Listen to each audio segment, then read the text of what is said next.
For more than 10 years, there's been peace. Everyone to his own patch. I'm setting up the biggest deal in Europe. Ladies and gentlemen, the new London.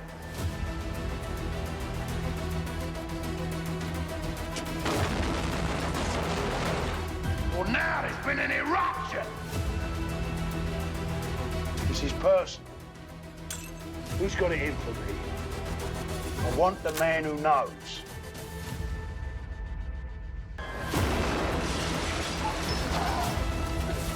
Jesus. Nobody goes home until I find out who done it and why. I have it from a very reliable source. You know what's what. It's me that's gonna take revenge. I'll crush them like beetles. I told them everything, Harold. I had to. Sorry to hear the news, Harold. There's no decency in this disgusting world. We got gang war in our hands, right? So scared, Harold. Don't you ever tell me what I can or can't do. It's my manor!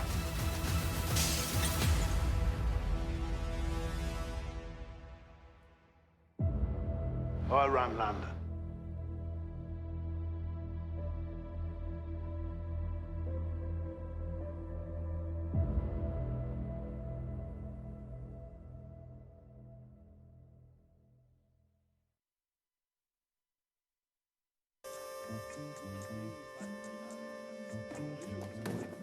Okay, freeze. Oh, God, I've left me gun on the bus. So... They're back. The unprofessionals. Right. Where's my money?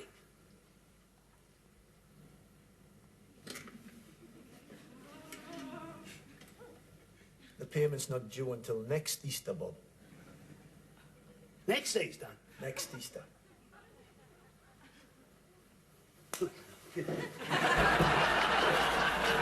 Get it?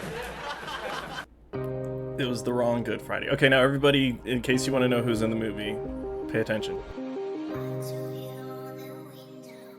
Was that actually Bob Hoskins? Yes. Or just someone who looked... Oh, fuck, that's so cool. So Derek Thompson's in the movie. A. Constantine. Paul Freeman. Dave King. Kevin McNally. Bob Hoskins. Pierce Brosnan. Number 2. Number 2, yeah. Ahead of... Yeah, ahead of the star. Yep. Hey guys, thank you so much for the support and like and comment. You're welcome, down Top below. Goddess. And also thank you so much for watching, and I look forward to see you in the next video. Then take care. Could be everything on the internet with any... Yes, very much. Toronto, Cannes, Berlin, and Sundance, everybody chat about. Good movies, chat about. Good movies, chat about. Good movies. Good movies. Good movies. Oh! Okay. Hello. Hello, and welcome to the Good Movie Chat About, where we have good chats about good movies with good guests. I'm Lord Gugu, also known as Bobby Libby, I should say. That is my name. And we're here to chat about some good movies. So welcome, and feel free to follow if you haven't, and even subscribe if you like. I have a quest for non-Lobi going up here. I am streaming every Friday, Saturday, and Sunday now, and I have really great emotes such as the Wally and Andre emotes from My Dinner with Andre. So that's my pitch. Enough of that. Today, I am joined by renowned journalist who has been published in the New York Times, Defector, and more, And she also streams mostly Night Rain these days at twitch.tv/Libtron, and has recently started her amazing and hilarious podcast, What's All This Then, with the equally wonderful Charlotte McDonald. It's none other than Libby Watson. Libby, welcome to the Chat About. Oh, your name is really Bobby Libby, huh? Yes, it is. It's annoying. I've never encountered a Libby surname, so that's really cool. So here's the funny thing. You'll appreciate this as somebody Yeah. who's, somewhat versed in politics and the politics of the 2000s era. If you remember, the chief of staff to Dick Cheney, Scooter Libby. Yes. So my dad used to, while that was happening in the high school, my dad would always be like, "Oh, it's my Uncle Scooter. I can't believe they're doing this to Uncle Scooter." And I really thought it was a distant great uncle relation or something. Is so and it wasn't funny. until after he was indicted or sent to prison or whatever, my dad was like, "Yeah, I was fucking with you." No. Your dad sounds very cool. Thank you, Woke Keeper, for the follow. Woke Beekeeper. I think I have a memory of there was a newspaper headline that was Libby indicted or whatever, that my stepdad stuck on the door of my bedroom. That's good. That's good. Because it's just never going to happen again. There's never going to be someone with the name Libby who does something really bad. Yeah. Well, and also, so my sister, who, got married and has a different last name, but she had a daughter, and she named her daughter Libby to sort of honor the family name. So now there's also another little Libby as well, and she's very cute. That's great. Yeah, I don't meet a ton of Libbys, so happy to hear it. Yeah, so there's another great Libby, and that's her name. It's not shortened from Elizabeth, her name is Libby. Is that you as well? I'm shortened from Elizabeth. Okay, well, that's fine too. That's not like you're stealing valor. I just, I'm a fake Libby. Yeah. No, that's fine. So Libby, we're going to launch into a great conversation here about alt movies and the specific movie we both watched. But I see you're drinking. That's great because. Oh wait, hang on. I've shit 'em. Thank you, Bob. Concessions you have with movies. I'm doing great. Transitioning concessions to this. you have with movies. I completely agree. Yeah. You want to have concessions? I have a Pure Leaf unsweetened iced tea. I see you. Are you drinking? You're drinking some hot tea there?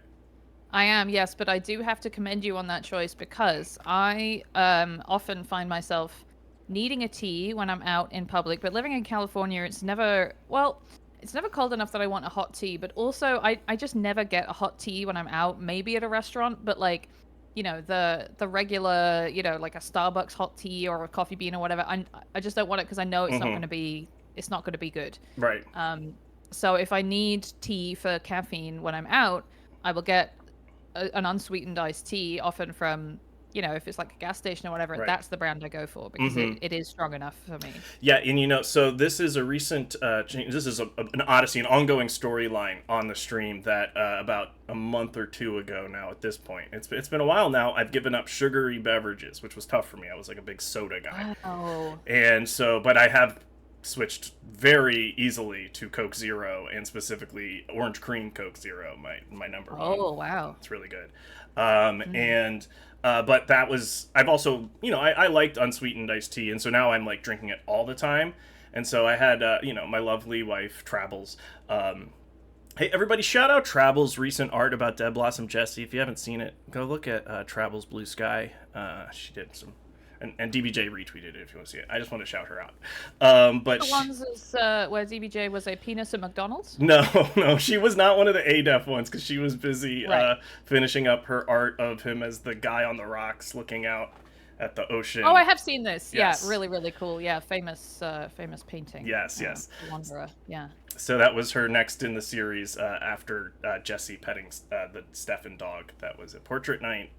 So anyway, just shouting out my wife because she, when I made this change, she very supportively got me some unsweetened iced tea. But she got me the Gold Peak unsweetened iced tea, which have you had that? That is weak. That is weak. It's water. It's just expensive water. Yeah. And so I was like, we get these at my work, and I was like, these ones I know are good, and they're great. Yeah.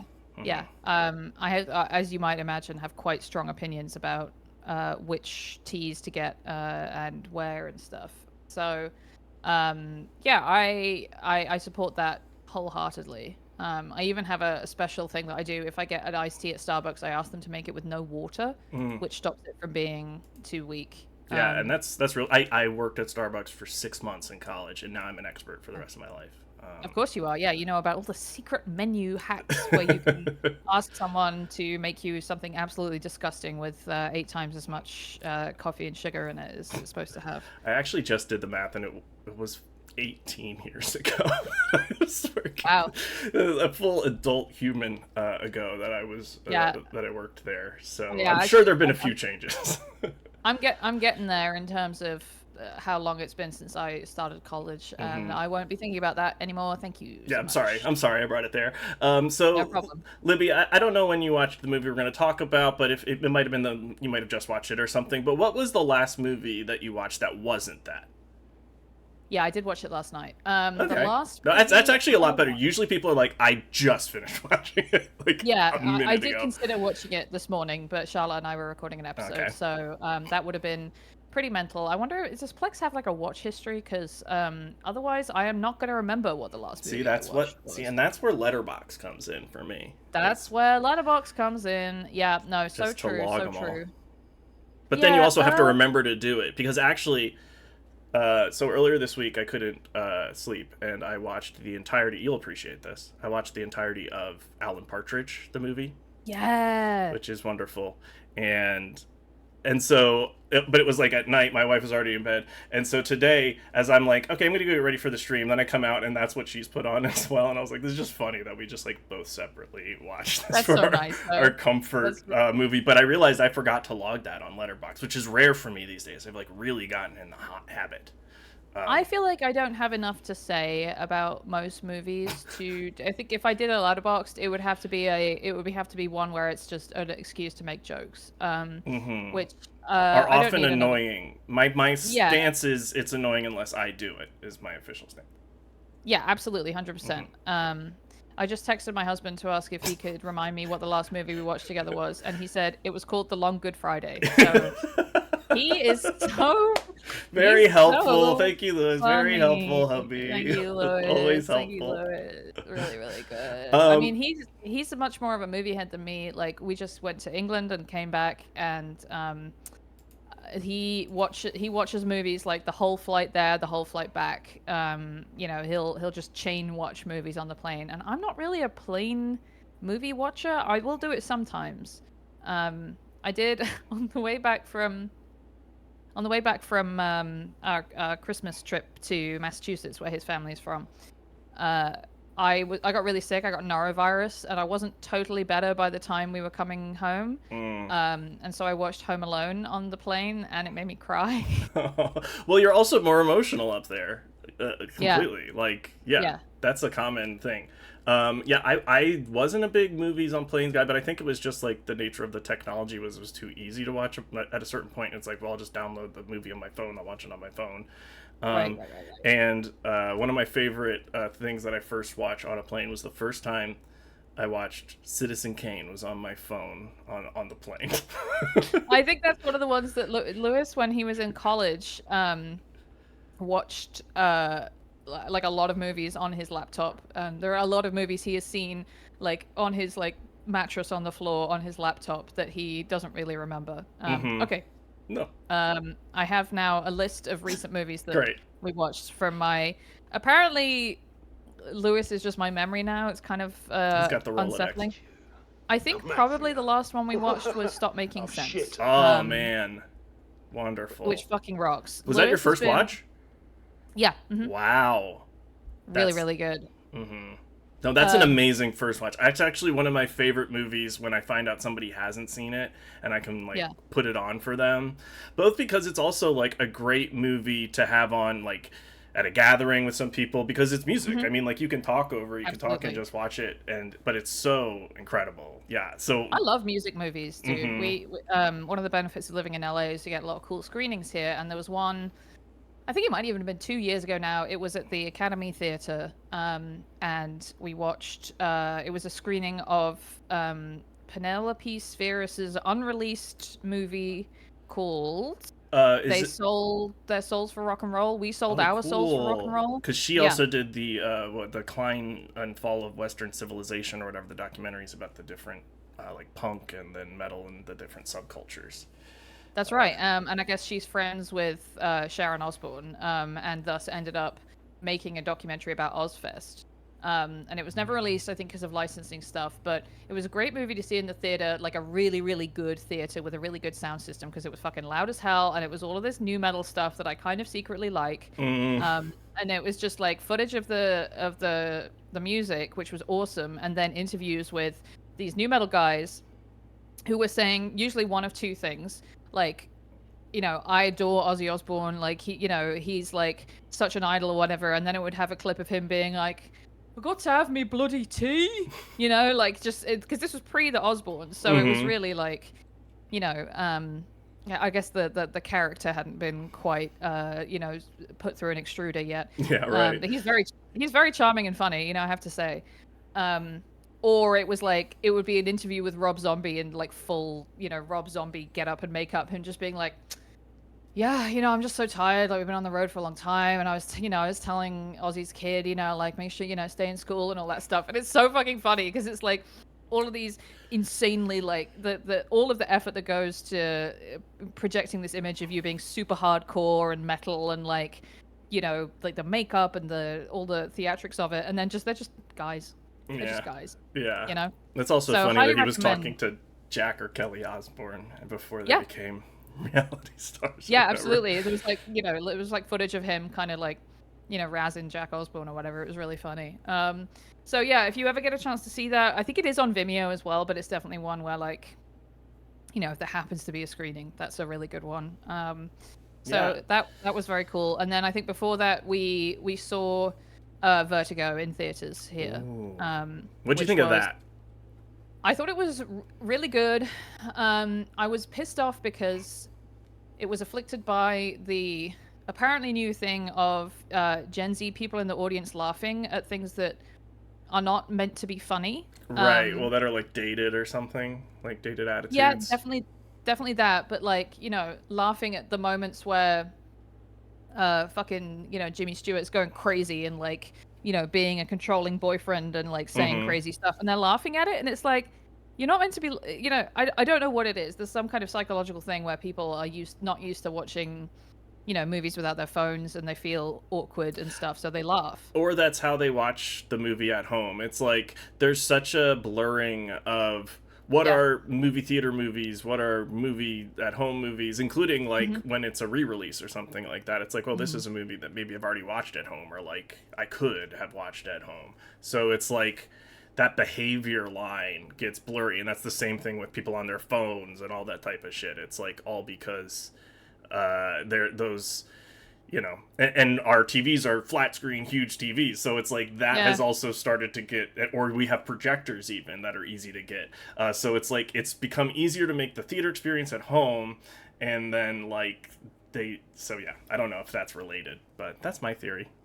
Yeah, I think that's right. It was very jarring for me because it was often like, there's something weird about the audience having a reaction that is so not what you are feeling personally, and if I am not feeling personally like, haha, that's funny, and I'm like, really, it kind of breaks your immersion with the movie, because I'm having a one-to-one relationship with this art or whatever, what's making me feel all this stuff, and then some twat's like, so I I don't know, that kind of sucked a bit, but it is what it is. No, I mean, that can totally color like the audience experience. So I went to school for theater, and so like we'd have a lot of theater productions in college that I would go to support my friends and see. And then one of them was The House of Bernarda Alba, which is a very heavy drama, Spanish drama. And I remember the night that I saw it, one of my other fellow theater majors was a couple years below me or something, was like a few rows or seats away, and he was cracking up every other line, and it got to the point where everybody was just like looking like, what's this? And what's that about? And that's a live thing. And I mean, talk to the actors afterwards too, they were like, what the fuck was going on? Like, it was throwing them too, like, yeah. Yes, we used to go to a lot of well, not a lot, but like a fair amount of Shakespeare when I was growing up. Both my parents did English at university, and they were they would love to go to Shakespeare and get weepy about it and stuff. And I liked it. But there was definitely. Have you ever gone to sorry, I don't mean to interrupt. But have you ever gone to No. the Old Globe and all that type of stuff in England? Yes, we have been to the Globe. We grew up. The place I grew up is very close to Stratford upon Avon, where the Royal Shakespeare Company is based and That's stuff. where So the generally, man we would go himself is there. from. Yep. The man himself. If he Big Willie. existed. I'm just kidding. Yeah. Those people are so annoying. I know, dude. The absolute worst. Such stupid bullshit. So we saw a lot of that, but there was definitely a thing where people would laugh too much at Shakespeare comedies, like specifically to show that they understood the joke They and know were all following the dialogue. wordplay. Yeah. Yeah, exactly. So to show that they understand, when someone makes a reference to like a gap or something, they're talking about some lady's pussy or whatever. And there was, we would definitely kind of like, roll our eyes at that. Like people in the audience are going, oh, to show that they've understood some like fucking throwaway joke in Midsummer Night's Dream or whatever. So that's irritating as fuck. And also, it's like really easy to just pretend, like you know what I mean? Because it's like there's no consequences. You could just be like, and then like people not even know that it's like. Yeah, it's really easy to do. It's not like even me anything. When I go to a baseball game and I just like I'm kind of looking to see if other people are clapping because Right. I'm like, okay, so something good just happened. Yep, very good. Yeah, I knew what just happened. Absolutely. Yeah, that was when I've done theater around here. One time I did a community theater production. This is really high class. A community theater production of The Addams Family, where I played Gomez Addams, and my niece was 4 years old at the time and came to see it. And she's now 15. And she was cracking up, but like when the audience would, so it would be like a spontaneous laugh would happen, and maybe it'd just be like a small one, and then you just hear this other little girl go ah like a second after because she wanted to laugh with everyone else. Oh, that's so cute. Oh my god, I love that. I'm really uncle coded this app. I keep talking about nieces. Sorry. I think that's great. I think it's good to be a proud uncle. Yeah, I wanted to shout out another couple of really good theater going experiences we've had in LA, specifically Heat. I saw Heat in LA. Yes, on the theater. Oof. Yeah, at the Vista. What an LA movie too. Oh, yes. That's so good. It was in December. The theater was absolutely packed, and it was so loud. Like normally I do get kind of pissed off at really loud movies because I feel like they are getting louder, like the mix or whatever. They are turning movies up now in a way that I really don't like because I am pretty sensitive to loud noise. If I have anything of a headache, it will piss me off. But with Heat, I was like, absolutely. Like the fucking final scene with when they're like at the airport and all the planes are going over, I was like, this is louder than a real plane. It was so fucking loud, but it was genuinely like life-changing. It was so fucking good. Was it your first time seeing it or just your first time on the big screen? No, it was only my second time seeing it, though. Okay, yeah. And yeah, first time on a big screen. So, and I only saw it for the first time a couple years ago, and I was like, holy shit, this movie's so fucking good. What the hell? How have I not been watching? I think it's definitely up there, like top 3 movies for me is Heat. Yeah, no, I'm Michael Mann-pilled big time. We talked about Thief with Justin, Thief also great. a month ago, and that was great. Yeah, I mean, but I love all his movies. My favorite is The Insider, and that's a journalism movie, Libby. Yes, it's really good. I think basically me and Al Pacino in that movie had the same career and did about the sort of same level of stuff. And Yep.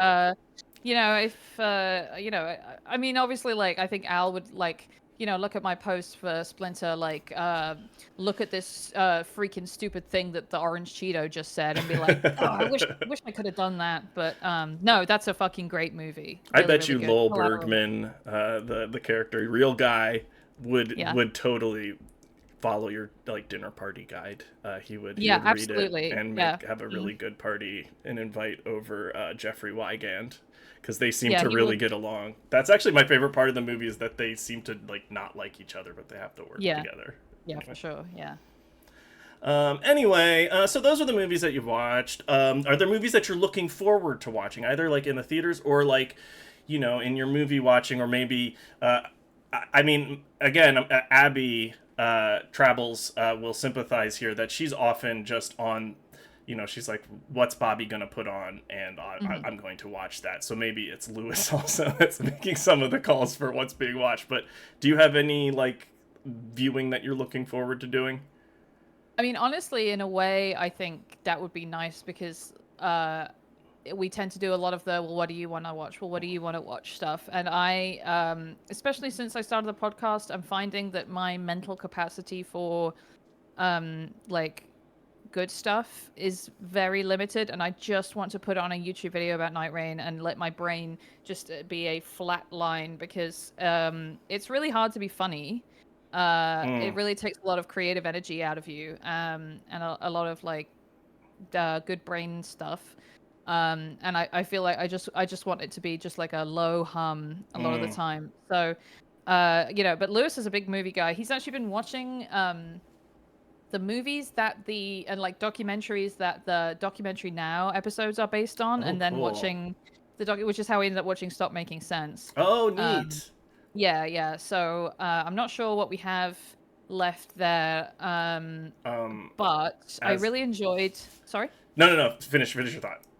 I was just gonna say I really enjoyed. We watched the Eagles documentary, which he had to get on DVD from the library because it's not available anywhere. And that was really funny. I actually haven't seen that, but I've heard it's really funny. Yeah. I only watched the first half because like the second half is about all the stuff like when they suck and are boring. So like it's in two parts. So that was cool. But stuff I'm looking forward to watching. I'll tease this. Next, or I guess 2 weeks from now, the week after next week's finest episode, which is the premium episodes of my podcast. Which I am a premium subscriber. Let the record Oh, show, thank you so course. much. Of course, day one. Oh, bless you. We are going to talk about 28 Days Later. Ooh. And I am really scared of zombies. I just like have a special thing about being afraid, even though I know they're not real and never will be. I just get so freaked out by it. And I've like Lewis has been sort of jokingly suggesting for years, let's watch 28 Days Later because he knows that I don't want to watch it. But we're going to fucking do it. We're going to watch 28 Days Later and talk about it. So I guess you could say I'm looking forward to watching that, in that I am knowing I have to watch it and I'm slightly dreading it, but I know it'll be good. So that's really funny because I mean, I think that was maybe my first zombie movie as well, actually, like seeing it when it came out. And it's only been recently that I've gone back and watched a lot of the classics like Night of the Living Dead and the Dawn of the Dead is my favorite, the original, not the fucking Zack Snyder one. But like 28 Days Later, compared to the zombie rules of like the earlier, like the big innovation of 28 Days Later is the zombies run. And they're like, I know. So they're scarier than just like run-of-the-mill zombies. Yeah. So I think there were two traumatic zombie media experiences for me. One I talked about on the episode that we just recorded. So sorry for ruining. You're hearing it here first. Yeah, and it's going to be boring when you hear it on the premium episode. You just like tell the like half-assed worst version. I'll tell the half-assed version here. Yeah, Resident Evil, the GameCube version, got that when I was 11 somehow, and it scared the fuck out of me because the GameCube one, the graphics are really, really good. And it's extremely well done. And yes, there are fast zombies in that. You have to blow their heads off or burn them to stop them from coming back as like super zombies that run at you. So that sucked. And then going to see what's it called? The Will Smith like vampire zombies. Oh, I Am Legend. Movie?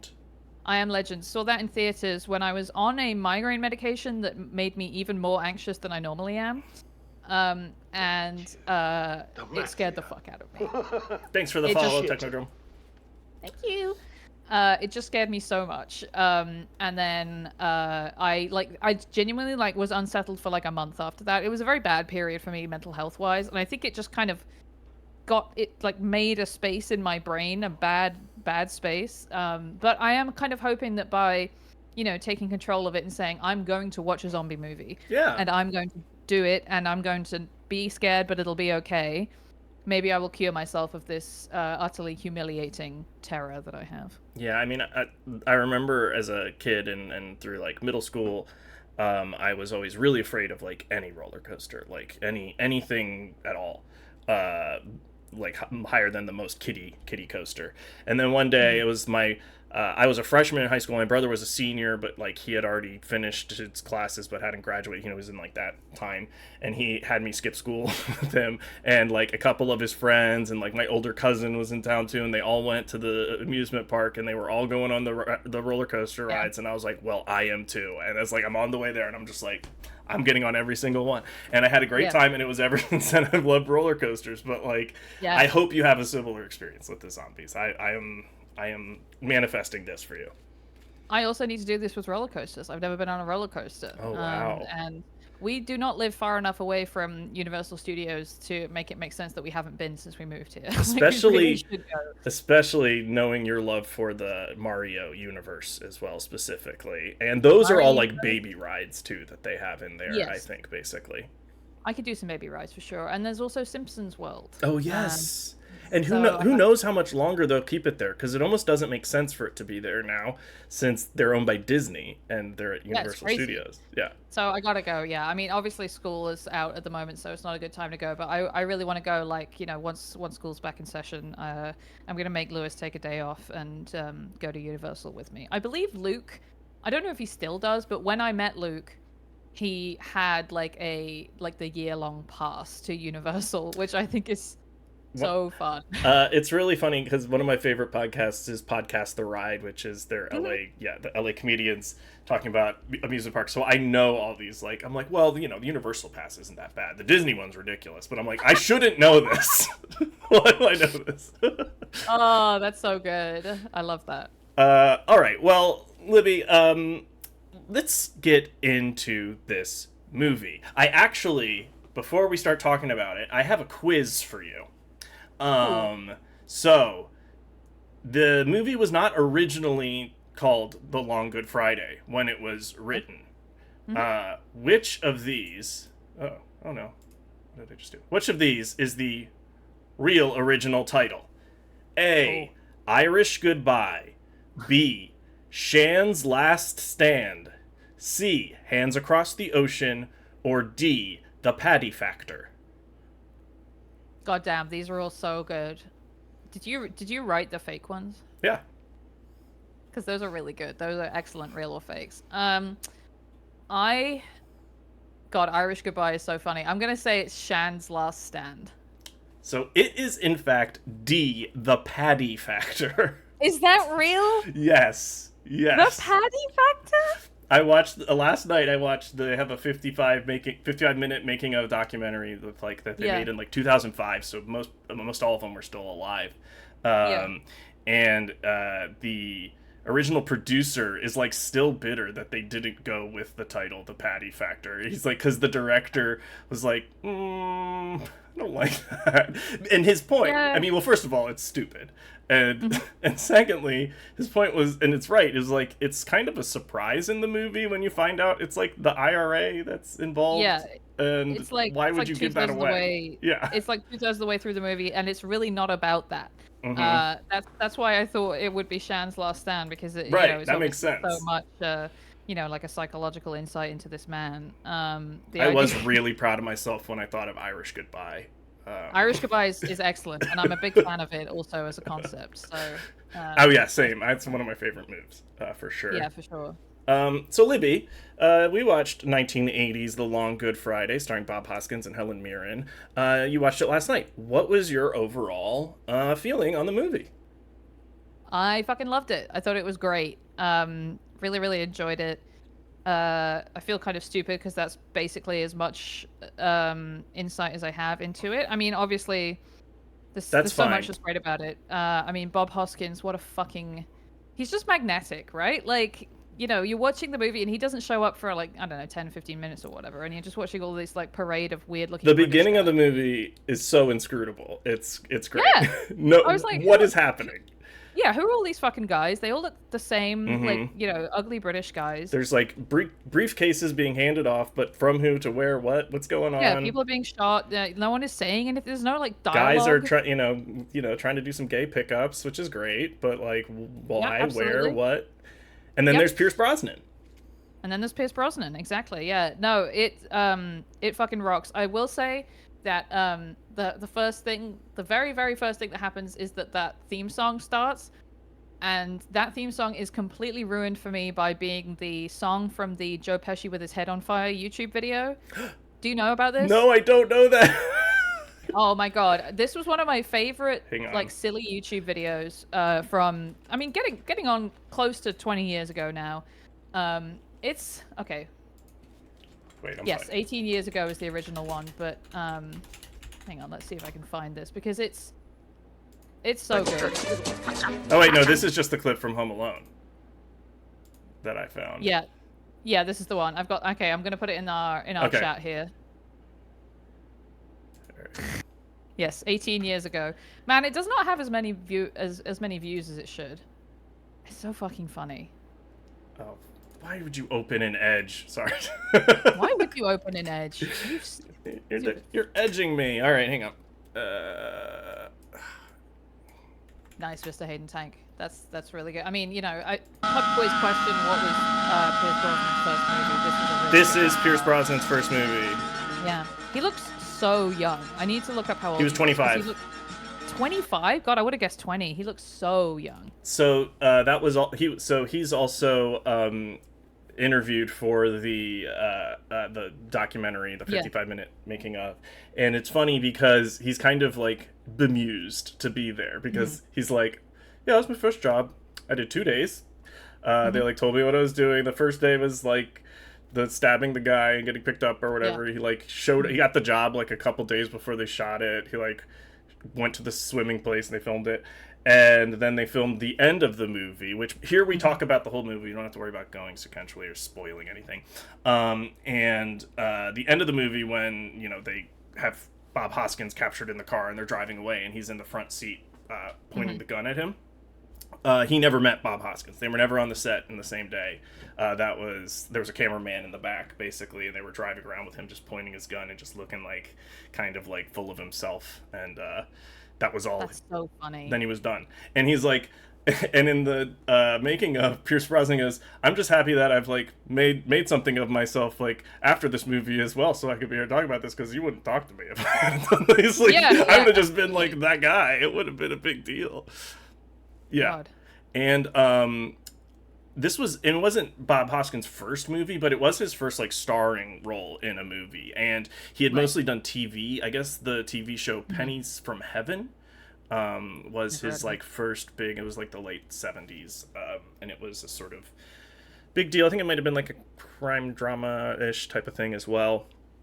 And this was like his first big starring role, and he really smashed it. I mean, he like, you really get the sense that he is this character, and there is so much that's from him growing up like on the streets of the East End or whatever. You know, I don't know this geography as well as you, but like wherever it was, the hardscrabble streets, and he would run into like you know, gangsters and whatever street toughs after the movie, and they'd be like, you're a real one, right? And he's like, you really think I could like torture people and do this shit? He's like, no, but because that's how like that is how believable it is.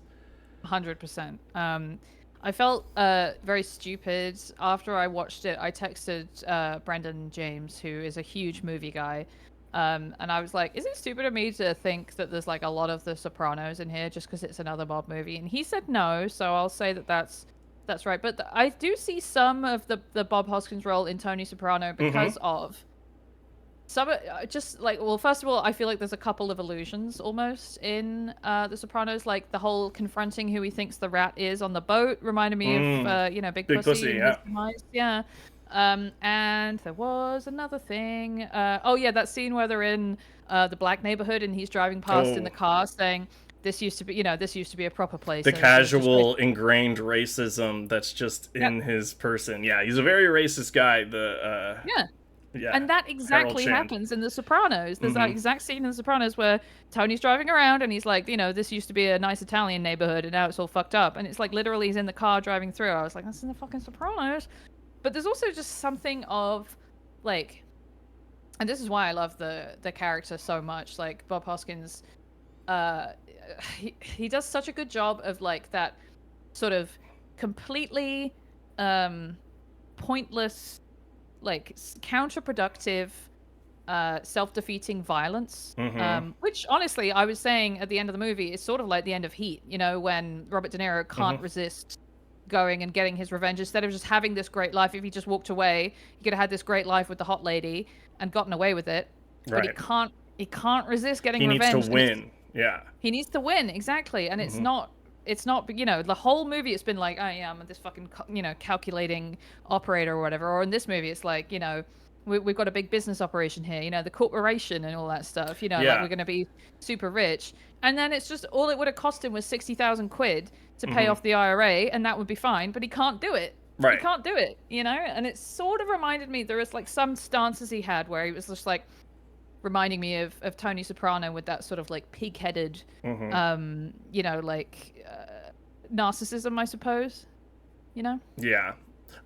Jakey Chains, I have seen Mona Lisa. Have you seen Mona Lisa, Libby? The Bob Hoskins was shortly after this movie, or a few years after this movie, and he plays a driver for a sex worker who he, not really her pimp, but he becomes very protective of her, and like it's a very sweet movie.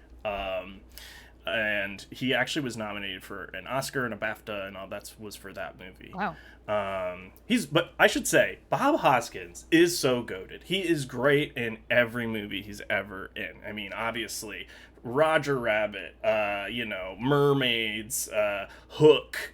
I mean, come on. Bob Hoskins, he shows up, he's always great. Always. Every time. I almost didn't believe that it was him, but I did look it up, and he was Mario in the Super Mario Brothers movie. Of course. With his clear brother who looks just like him, John Leguizamo. Yeah. Absolutely, yeah. Who was also like 30 years younger than him when they filmed 100%. Utterly baffling casting decision there. He would have been 50 at the time. Yeah. Just completely insane. And he didn't even know what it was. His kids made him do it. They were like, "You have to do that. It's too big." So he was like, "All right." Absolutely. But watching this made me think I will watch some more Bob Hoskins movies, because he's just fucking great. He just nails it, you know. And there's so many lines where he's just really funny, and he's just really, really good at it. Like when they say about getting Colin's body out in the ice cream van, and he says, "Oh, that's dignified. He's going out like a raspberry ripple." Yes, I knew you would love that line. I was like, Libby's gonna like this one. So good. Yeah, but also like there's such a range, like, because he is so quick to like this real rage that will just come out, like when he first finds out about the deaths and he like breaks the glass in his hand and stuff. But also like that scene where he's like at the pool for Colin and he's like really sad, like, I mean, it's like his like this guy was like a brother to him was killed, and he like really conveys that while still keeping it in this like tough guy shell or whatever. It's really it's such an amazing layered performance. It's so good. I really like that scene because, again, I really like the sort of futility of that anger that is in that scene, where he's just kind of like walking back and forth like a pissed off dog, you know, and there's nowhere for the anger to go, which, you know, is like very true of grief. You know, there's nowhere for those feelings to go because you're just hitting up against this fact of death, and there's just like, well, there's no way to feel my way through this. Yeah, exactly. Yeah, and he's like, you know, he hits the fucking the railing and stuff, and he's just kind of like sort of stomping around, you know, but it's so futile. I just thought, he's so really well, and it's just like that's the moment where he's getting all ginned up and he's like, I am going to, like, you can't do this to me, like, so, like, because there's also great details early on in the movie when like they're driving around, him and Razors, who's just such a cool character. Totally. A, his name is Razors. B, he has a huge scar across his head and across his face that just looks awesome. Razors rules. And they're driving around and they're trying to guess who's having a go at me. Who's having a go at me? And he's listing through all these people. And they're like, who could it be? And they're like, well, none of them are alive anymore. And the implication there is he's erased the competition. Like he's already done the hard work of killing whoever was in his way or whatever, and now he has like the lay of the land, and he's going to make the ultimate play now to become a legit businessman and do this huge development on the docks in London, which is another thing that's interesting. That a lot of them talked about in that 2005 documentary was that it was basically what happened with that area of the docks, is that it was like completely commercialized, and like they put whatever, like the developments and all this kind of stuff. And they were doing it for the Olympic. They wanted to get the Olympics in 1988, and that again, UK would eventually get the Olympics. So it's like all this stuff that really came to be, and they were also.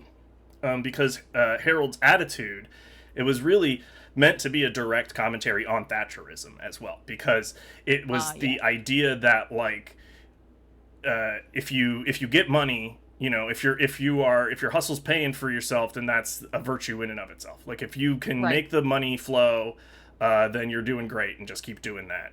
And it's sort of look the other way about where it's coming from or whatever ethical, gray areas to get there.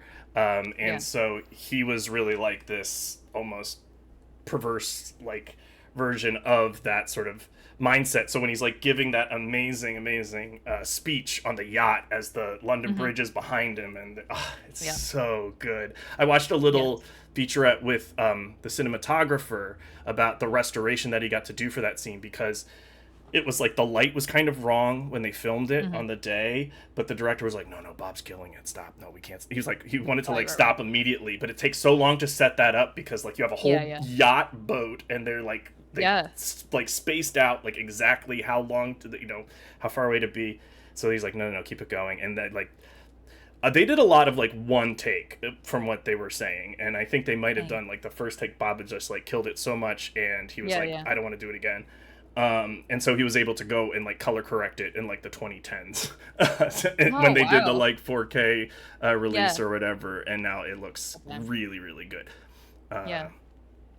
That's so sick. I love that scene because like again, he's like standing on the boat and everyone is like 6 feet away from him, and he is fucking yelling at the top of his voice.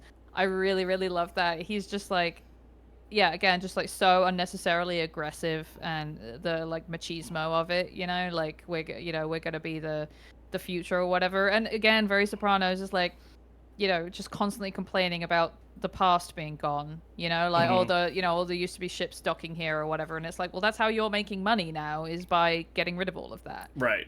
But just sort of like, like, oh, this used to be a nice name, oh, this used to be ships here, we used to be a proper country, all that shit. Well, and there's also there's a way that like that framing of him addressing all of them, but he just has Helen Mirren and the American guy at his side. It's almost like he's like addressing all of England or something, like from up there, from that perspective. And it is a bit of, not to bring it up to the birthday boy or anything, but it is a bit of I alone can fix it.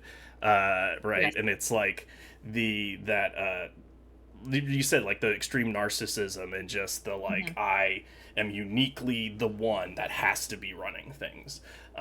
Because that's just how it has to be.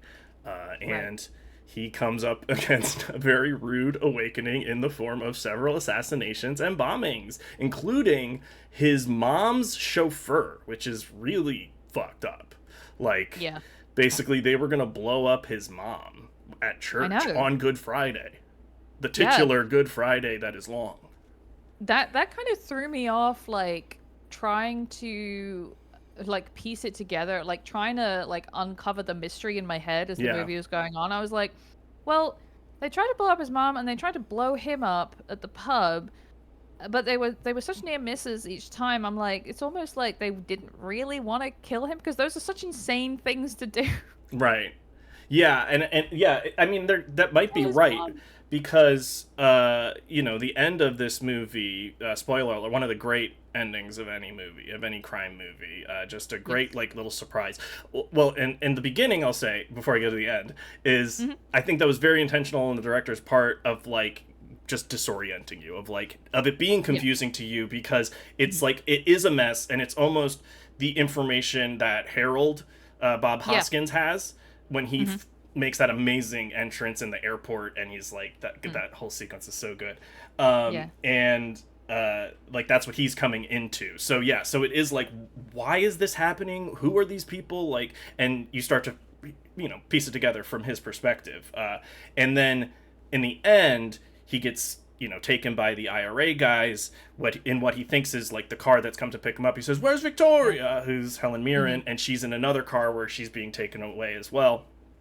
And I think so my theory has always been that he doesn't get killed after this, that he gets put in his place, that he gets said, this is the new lay of the land. You work for us now. Like, we call the shots. And that the best acting that Bob Hoskins does is just in the back of that car.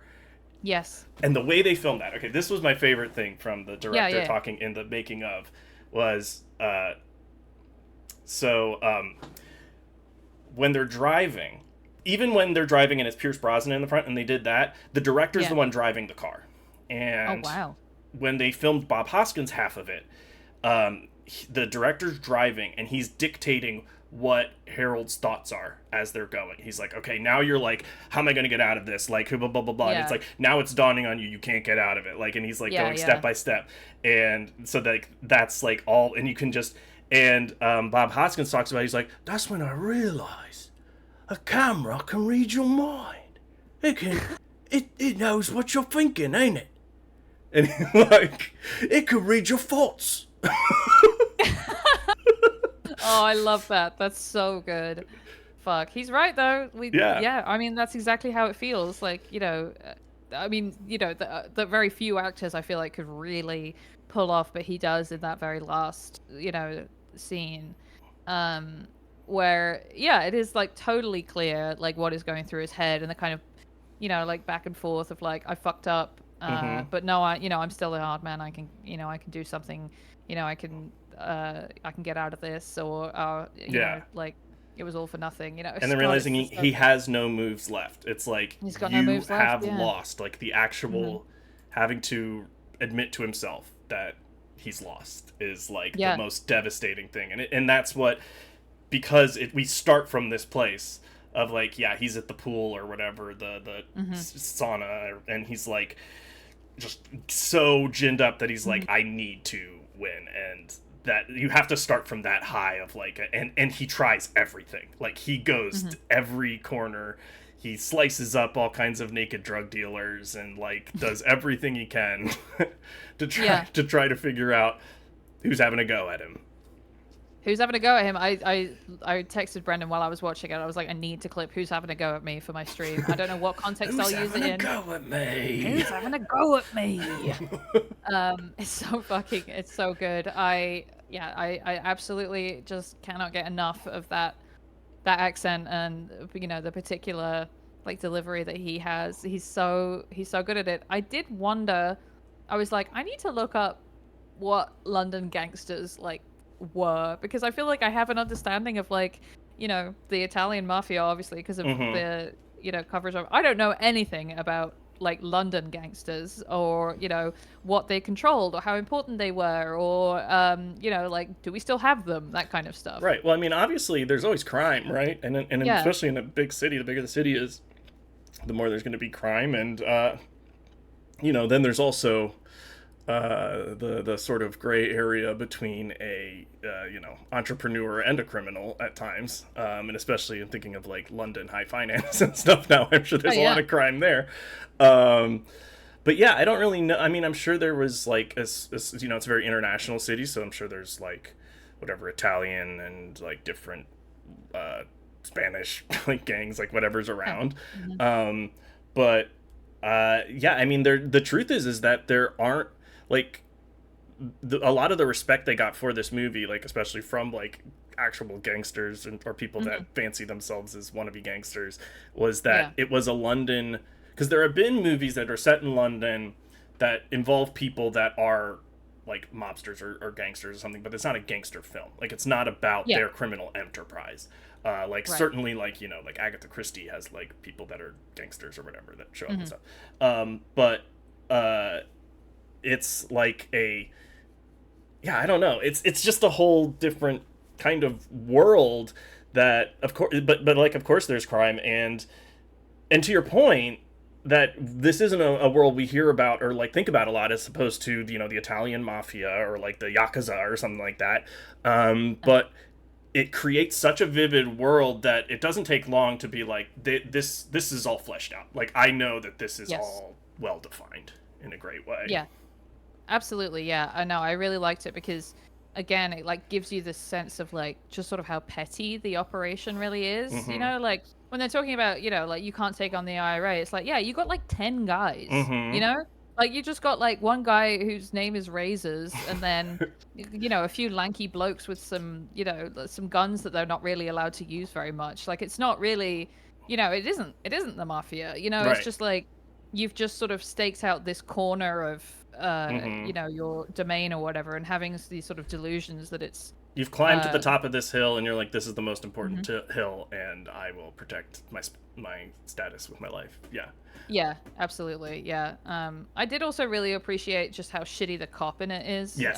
It's always nice when you get a movie that is about crime but is not about a cop, you know, solving a crime or being good. Well, and it's like for him to be in his position, Bob Hoskins, the cop is in on it, of course. Like he has this contact with the police that is who he talks to. And I love that guy's performance. I love when the stuff starts going down in the beginning and the thing that he stresses to him is that we need calm exteriors, which is like British stiff upper lip, baby. Like you gotta like come on, we have to keep up appearances here. Like speaking of which, fucking Helen Mirren is so good as the I did want to I was like setting aside like she and that was one of the other really, really great things in the making of documentary is that the part on the page was not this. Like, it was a kind of, like, dumb gangster's mall, like, really sort of vapid, like, airheaded or something.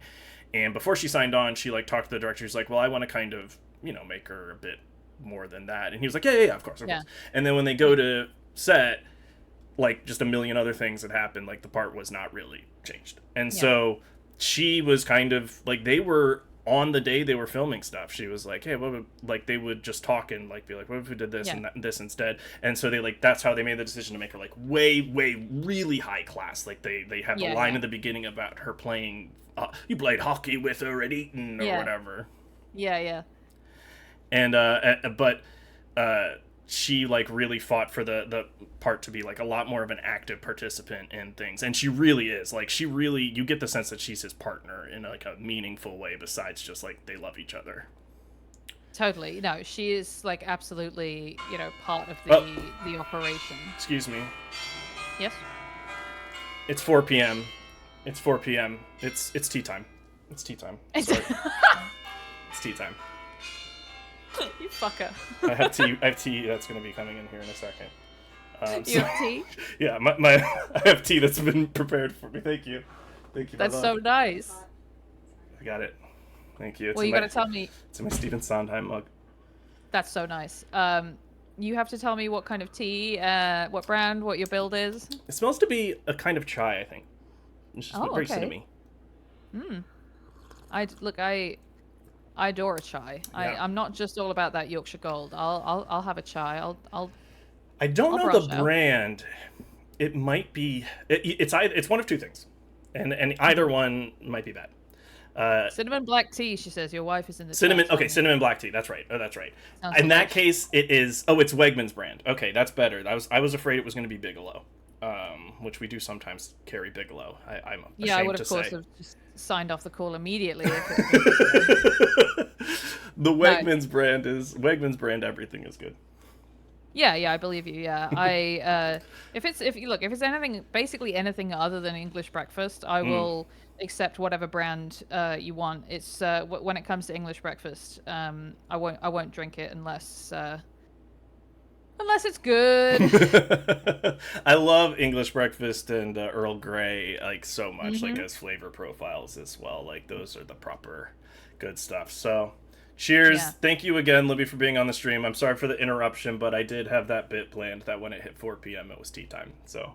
No, that's really good. And I can't say with confidence that I know what tea time really is when you're supposed to have high tea or afternoon tea, because I'm not that posh, despite what people say about me. Yes. Also, I'm sorry, I just put it down here and I remembered that last night I did, and this is going to look really funny on the green screen, but I did make a piranha plant Lego, and it gets green screened out. Oh, that's so nice. So anyway. Fuck. It's showing making off me my want things. it's making me want the shitty piranha plant webcam that is like, 360p. And costs, for the Switch 2? Is that? Yeah. It costs like $70. It's like the worst webcam ever. I'm like, yes. Yeah, so I that bet it can you be get like some- super, like if it's working, like, Oh, yeah, super yeah. low res and like delayed and really great. Yeah, and it's like almost impossible to use the webcams like on Mario Kart now as it is. So, good stuff by Nintendo there. Thanks again to the wonderful blokes over at Nintendo. Yes, they're always so good at their peripherals. All right, so Longer Friday. We were talking about Helen Mirren, and another one of the scenes that they really change is like one of her most powerful scenes. I think is at the really late at night when he comes back to their home, and then like they sort of have a fight, and then she like breaks down crying and says, I'm so scared. That was again in the script. That was written to be just a straight up love scene. Like he was going to come home, and I think they may have even been like a sex scene there. God damn. And both of them were like, no, it doesn't feel right. And the director was like, yeah, you're right. So they basically came up with that scene on set. Like they came up with the new thing, and it's so good. Yeah. No, 100%. That's such a great scene. And again, like, I still haven't seen The Godfather, so I don't have a ton of. I know I'm such a twat. I don't have a ton of like gangster movie references other than The Sopranos and Goodfellas, but I really love like their relationship is so it's like so good. It feels so fleshed out, even though there obviously there is like stuff between them, but it's not that much of the movie. But you just feel like you so quickly, and again, it's that establishing scene I think is such a good job because they're kind of like, I really like how the first scene with them, they're plotting not about crime stuff or anything, but about how to strategize over his annoying mother. I really, really like that because it's good because it does kind of like introduce them as a sort of like working together and like on the same side and all that stuff. And it gives like over a domestic thing. And it gives a sense of that they've been together for years. Like this isn't a new relationship. Like this is a mature relationship that they've been in for some time. And you also, especially so when they start entertaining these Americans that come over, you really get the sense of her value to him, which seems so like gross as a way to put it. And who knows if like would he be as attracted to her if she was not as useful to him in projecting this sense of high class by just having her on his arm. And I think that what Helen Mirren did was make it so much more than that, is that she's also like able to think on her feet and to like compliment him and take over for him and step in when he's trying to deal with why all of his shit is blowing up. Yeah, absolutely. Again, that scene you were talking about, it is so smart for her to have had to tell them what the truth about the bomb was, and for her, and she's right. That is what she had. She to didn't do have in any that other choice. situation. They were like, "We are going to leave if you keep bullshitting us. We know, and there's nothing else you can do at that point." Yeah. Yeah, exactly. No, she's so like, I don't know. Like it sounds like it's definitely an overused word, and like an annoying concept. But like as a strong woman character, it's like she's really great. But she you are first introduced to her as this sort of like social lubricant. She's like again like the sort of British class expectations about being a good host of a dinner party or whatever, and on the yacht and all that twatty stuff. She's talking to the chef in French. I really like that touch. Where she goes and she asks him how it's going in French. I thought that was really, really good. I missed that. Damn, good catch. Yeah. I was like, oh, hello. She's talking French. She is. That's good. Really, really like that. Yeah, she just seems so at home in that role, but in both roles is why it's so good. In the role of being, charming, dinner host or whatever, and then also just like, completely clear-headed, like icy sort of. Yeah. Like the moment where they're approaching the restaurant, the pub, I should say, for lunch. And another really interesting tidbit about the filming of this, they had to just basically build that pub from the ground up. Like, because it was like the location of it was perfect, so they built the temporary, building to blow up.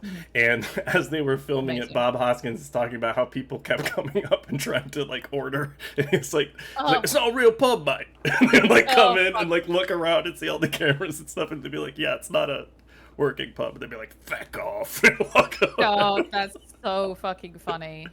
I mean, and it shows what a good job they did because, I completely bought it. It's like an old, Well, yeah, and that's what he was saying. Is like it was so real. Like people were like, "Is this?" And like it completely to me looked like one of those pubs that's been there for 50 years and is so grotty, right? And is full of old blokes. Like I could just immediately be like, "Oh God, I've seen so many pubs like that I would never step foot in." Which is, I think that's a really funny touch as well to like have them bringing these posh Americans there for, for dinner or whatever. Obviously, the scene of the dinner that they have set up looks very nice, but that pub looked like shit. Yes. It looked proper. It's almost like they want to give them the British pub experience almost. Like that's almost like part of the charm of it is it's like we're gonna, this is the British experience that we're giving you Americans kind of thing.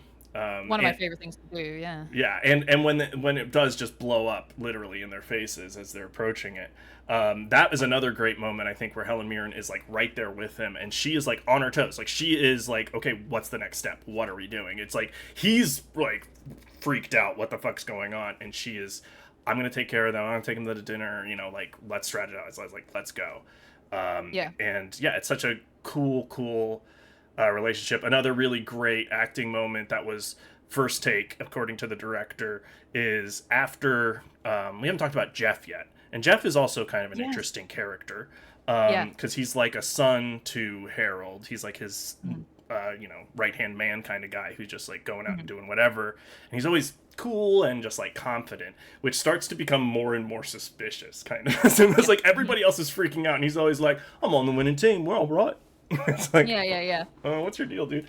And it becomes revealed that he was, in cahoots with this crooked politician as well to pay off the IRA, and he has to confess about all of it. And Bob Hoskins, in a rage, breaks a bottle on his head and then just like stabs it and cuts his aorta or whatever, and he's just so nasty. I looked away immediately. I was like, a very brutal death.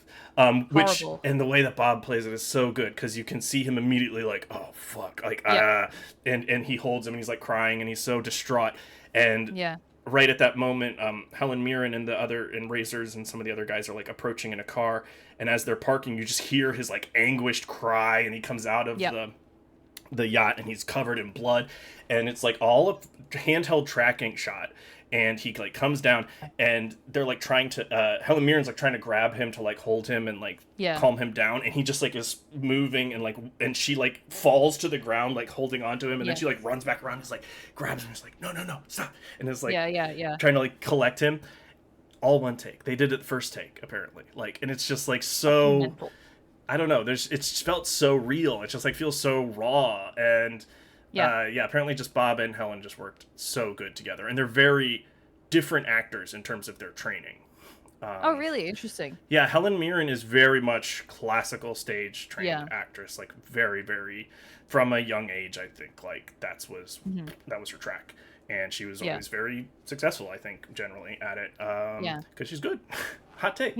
Bob Hoskins fell into acting. The story, the apocryphal story is he was like in his 30s or something, and he was a construction worker, and a friend of his was going to an audition, was like nervous about going or something. And Bob said, I'll go with you. It's fine. Yeah. And then like, of course, Bob Hoskins gets cast, and then he like starts doing more and more sort of this kind of stuff, like this sort of street stuff. But everybody's like sweetest guy to ever live. Like just really? like the most genuine, and like that's where Helen Mirren was like, he would just break into these rages that just felt like really him. Yeah. Which you would never ever see in a million years, like outside of like the filming, Really? like outside of like the scene. Yeah. Yeah, Pesci is not known for being particularly sweet. No. Yeah. But you heard his album? He is kind of a British Joe Pesci in a way. I can see Yes. it. I mean, they probably. Have you heard Joe Pesci's albums? Wait, isn't it called like Little Joey Sings to You or Yes. something like that? Little Joe Sings to You, yes. I've heard. And I think I have heard some of them. He has like a recent one as well, which is like unbelievable. Joe Pesci also stumbled into acting in his 30s. Okay, yeah, that makes sense. Yes, yeah, for sure. Yeah, no, I mean that sort of completely makes sense. He has that like sort of, I don't know, like it sounds stupid to say like authenticity or whatever, but that like non-pretentious kind of in the way yeah, that there was no actors point where I often was have. like, yeah, there was no point where I was like, this is a posh bloke doing a Cockney accent. You know, I was like, I just immediately completely bought it. He just again, it was one of those things where whenever he's on screen, you can't look away. You know. I just remembered another, because I was looking at my notes. Another one of my favorite moments is when, so this woman, early on in the movie, when you have no fucking idea who anyone is and what's going on, comes up to, you see a casket come off of a train, and then a woman is like dressed as a widow and is clearly very upset, and then that same woman goes to Jeff and spits in his face and gets really mad. And then later on in the movie, Bob Hoskins tracks her down, and this is where he starts to like, get all this, and then finds out that one of his guys, actually like low-level guys, was like the driver, and that was and that's his wife or whatever. And so I love Bob's line delivery when he goes, get him a decent sewn, send me the bill. Yeah. I love that. I really like that one too. I love that, and again, just reminded me so much of Tony Soprano, because he has exactly that interaction with Big Pussy's wife or whatever. Right. Or, well, actually, I guess he's yelling at Big Pussy's wife for spending her money too frivolously. But, you know, they have that exact thing where it's like, you know, I'm the good guy. Yes, exactly. He's so generously being like, yeah, sure, I'll give you £100 a week for, you know, my crime organization having ruined your life. Right, and made your son, you know, have no father and you a widow. Yeah, exactly. Yeah, no, that's a great scene as well. I really, really love that. And I was like, fucking finally, I know who this lady is. Yeah, right. So I do want to get into a little bit of the drama around the release of this movie, because it's also very, very interesting. So the original distributor that they were making the movie for, or production company or whatever, was a big TV production company. They mostly did like TV movies, but at certain points in development, it was going to be a TV movie, but then they were like, no, this is a feature. We're going to make it as a feature. When it finished and they like screened it for them, they immediately panicked because they thought it was too sympathetic to the IRA, and they were worried about that. Interesting. So they. I wouldn't go ahead and say that this is sympathetic to the IRA. It barely touches on them as a political organization at all. No, it doesn't even say like what they want really. Like there's no. Like the counselor or whatever, the corrupt counselor that they end up killing. You know, when he tries to reason with Harold, he's like, these aren't, like, you can't pay them off. They have political goals. Like, that's like, he just says, like, they're political. They have, like, it's not about money. Right. But they don't specify what the politics are or whether they're right. Right. No, and they are. What I think it is it's sort of like what you're saying about the way that it feels like The Sopranos, in that it just sort of treats these everybody like as people, right? Like they are all, you know, there's not like people that are just like a bad guy. It's like there's someone that has this allegiance and that has that allegiance, and like that's how people are. It's that sort of very modern, which especially maybe for the time, a little too like non-judgmental, I should say. Yeah. So they panicked and they made an edit of the film that is 2 hours to be 80 minutes. And they like cut out a bunch of the like Irish stuff or something. I don't know what they did. They made a bunch of horrible hacking like edits to it. Oh my god. But the thing that they did that was extremely stupid and why would you do this? They dubbed Bob Hoskins with another guy. I don't know if it's like they couldn't understand him, but I mean, like, they're British people. You should be able to understand it better than. To do that, that's so fucking funny. God damn, that's like Poochie. It's like Poochie had to go back to his home planet or whatever. It's fucking crazy. When they showed it to Bob Hoskins, oh my god, the way that and I'll send you a link to the if you want to watch the making of, because it is all on YouTube. The way Bob Hoskins tells the stories, he goes, "You're nicked. You're nicked. Because it is in my contract that you cannot, without my consent, use another, like a voice or something." Like, there was, like, actual clause in his contract. And it became a news story where Sir Alec Guinness and Sir John Gielgud and, like, Laurence Olivier, like, they all, like, came out and made a statement and be like, you can't do this. Like, you can't do this to an actor. And these are knighted men.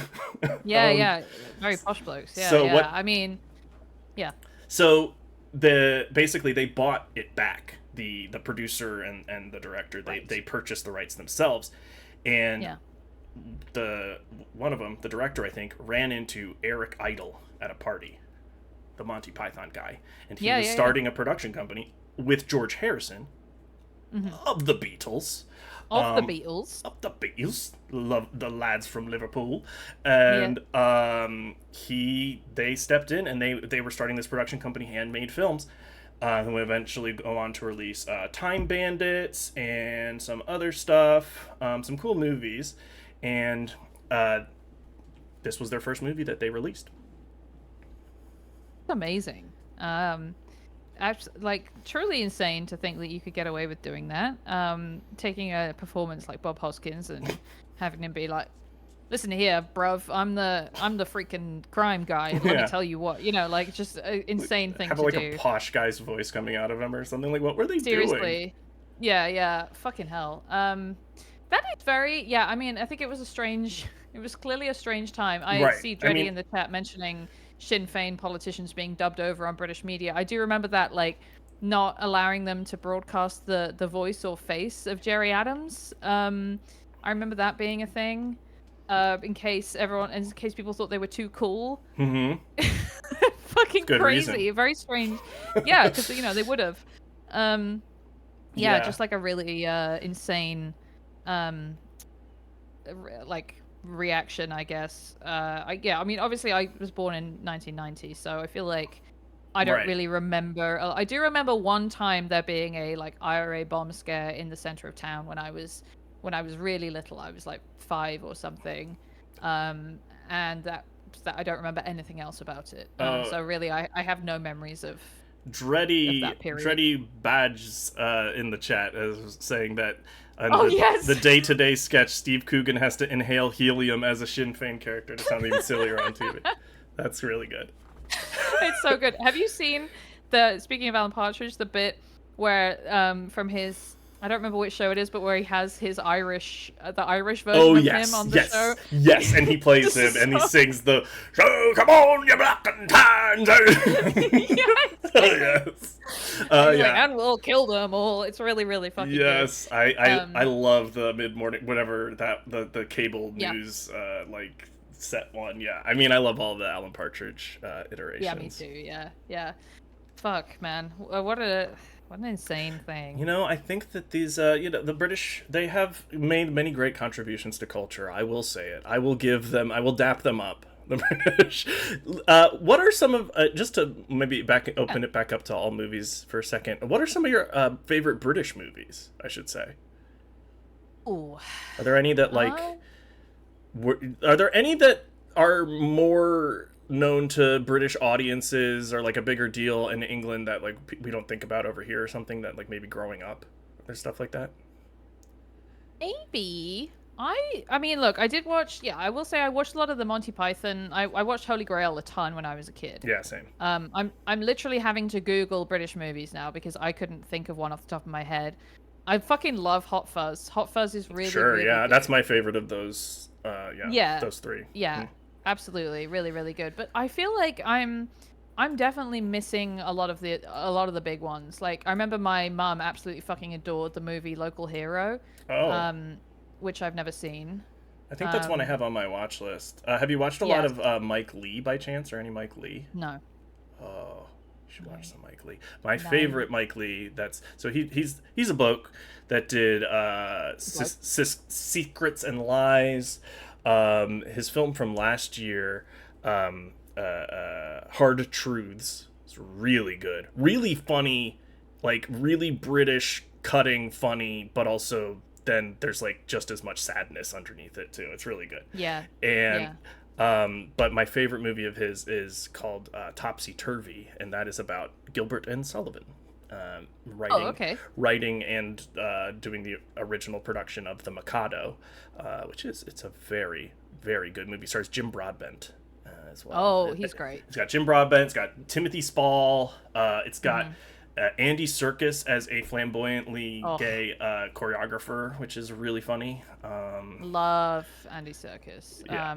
I googled British movies, and under comedies set in the United Kingdom, the first result is The Death of Stalin, which is not very specifically not set in the United Kingdom. So thank you, Google, for but that. I mean, the Armando Iannucci, I get it. I mean, that is a great film. That's a great film. And it did remind me that In the Loop is one of my favorite. But that's half America too.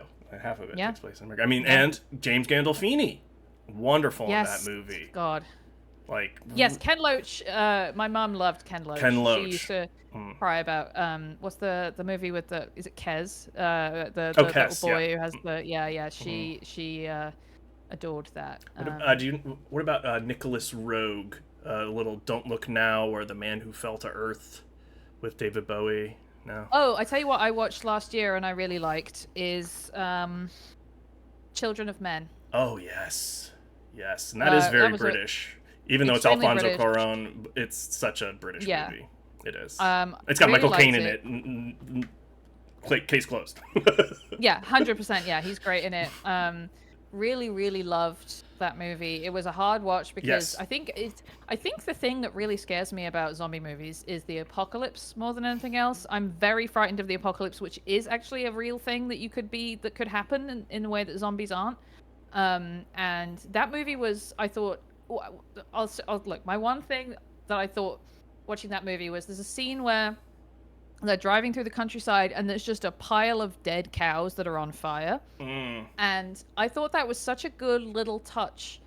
Like, the movie is full of stuff like that, where if that was a movie that came out now, it would be like, there would be like a long explanation. Like, so one of the characters would be like, do you remember when the dead cow virus hit and all that shit? There'd just be so much like more like stupid, unnecessary lore building to all of the stuff, whereas in that movie there's just tons of shit that is not explained. They don't really explain a lot about how society got the way it was, other than, well, people stopped having kids, so what was the point of being alive? I mean, one of my favorite parts is it's just the whole thing.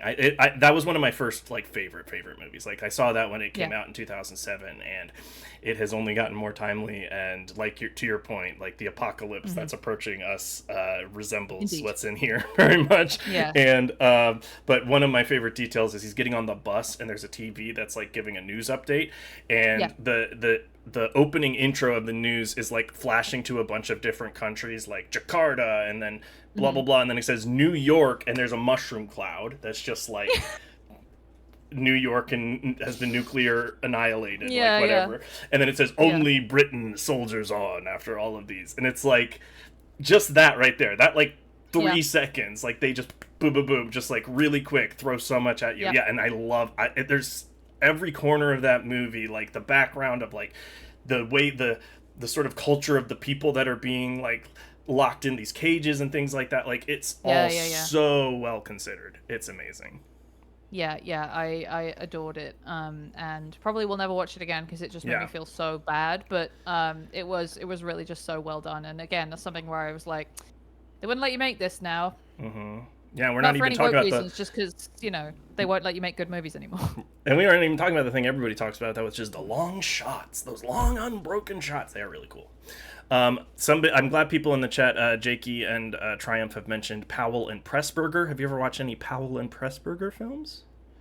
See those? I almost suggested one of those, but I've already done the best one. The Red Shoes, incredible film. Oh, Incredible film. The Red Shoes. I got a long ass list of films I haven't watched. The Red Shoes. I didn't really.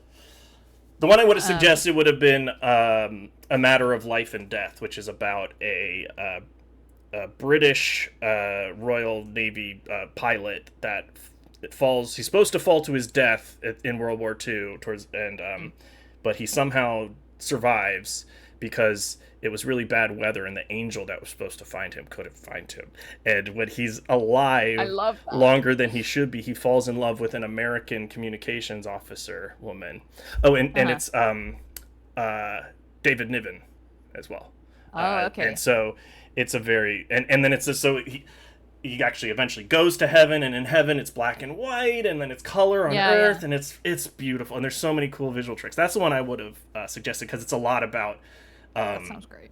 Britain and America, and came out in 1947, and it has this climactic scene at the end where they're like, it's like a courtroom in heaven, and all the people that are watching are like in soldier uniforms, and they're like in the British uniforms and the American uniforms and stuff, and it's like really like laying that out of like, I don't know, but it's beautiful in a way. It's a cool movie.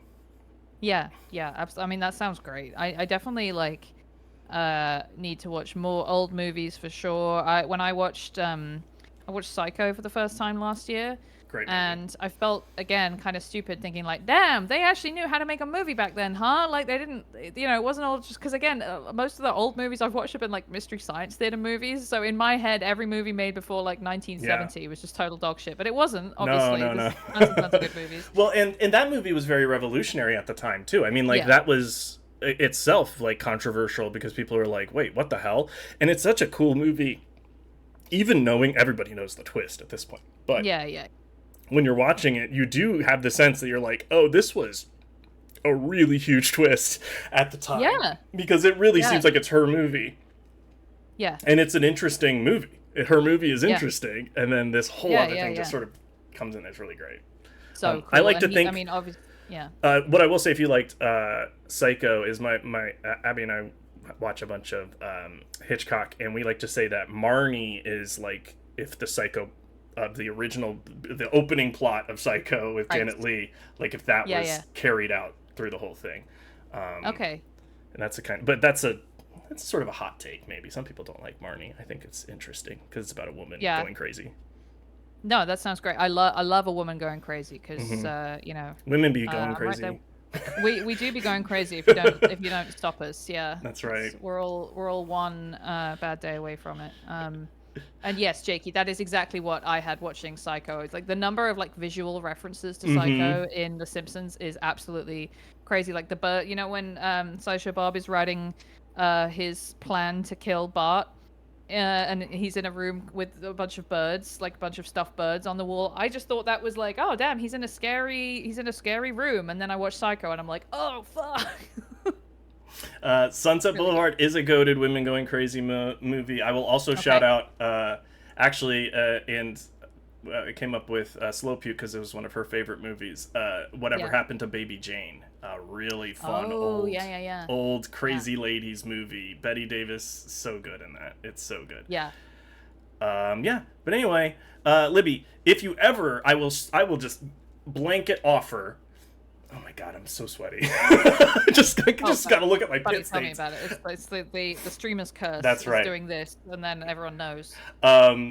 Blanket offer. You ever want a movie suggestion? So that way you don't have to put all the pressure on Lewis or whatever. If you just want to be like, you can even say, here's the vibe I want. I want dumb. I want like this. I'll give you a suggestion. Thank anytime. You. That would be nice because unfortunately Brendan has to play that role for me a lot.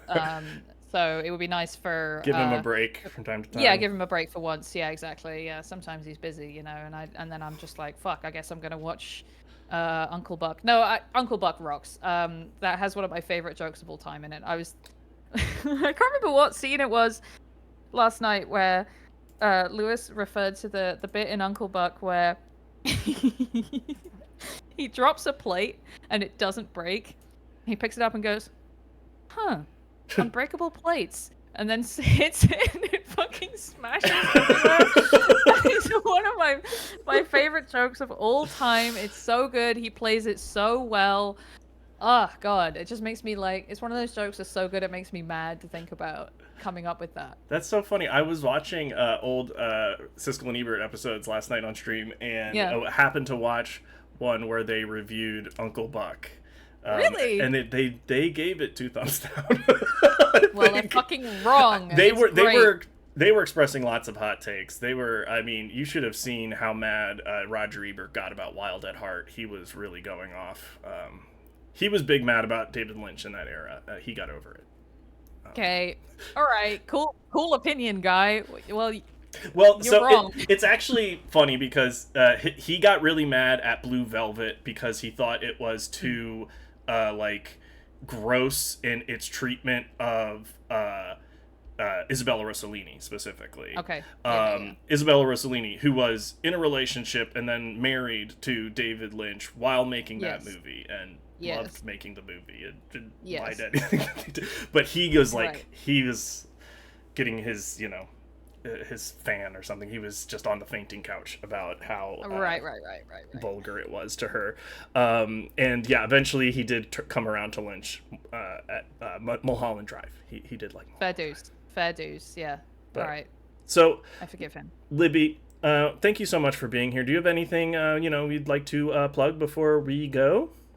Thank you so much for having me. This was so fun, and I'm so glad I got to watch this movie. Yay! I'm glad you liked it, and I'm sorry that it wasn't. It was a little bit smart. It was. I guess it could have been smarter, but to use your whole brain. But it was. Yeah. No, it was good. It's good. It's good to make me use my brain because I will resist it every time, but it does actually improve my life. I guess obviously the podcast What's All This Then I do with Charlotte, where we talk about Britain.